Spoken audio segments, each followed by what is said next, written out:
ముసలోళ్ళ పింఛన్లు తీసుకోనికి ఎంత గోసపడుతున్నారులా. గిన్నొద్దులేమో ఇండ్లకే పెన్షన్ డబ్బులు తెచ్చి ఇచ్చేటోళ్ళు, ఇక ఇప్పుడేమో ఆఫీసుల చుట్టూ బ్యాంకుల చుట్టూ తిప్పి తిప్పి చంపుతున్నారని ముసలోళ్ళంతా కూడా లొల్లి చేస్తుర్రు.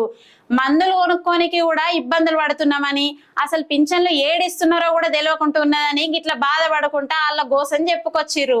మీ ఎలక్షన్లు ఏందో ఏమో గాని ఈ పెద్ద మనుషుల బాధ జర పట్టించుకోర్రి.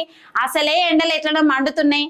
మనకు బాగుండదు, ఆడ ఇచ్చేది తెలియదు. అలా ఆఫీసు వచ్చాం అనుకోండి. పోయిన నెల డబ్బులు పడ్డాయా? పోయిన నెల డబ్బులు అందినాయా? పోయిన నెల డబ్బులు అందినాయా? వినపడట్లేదు.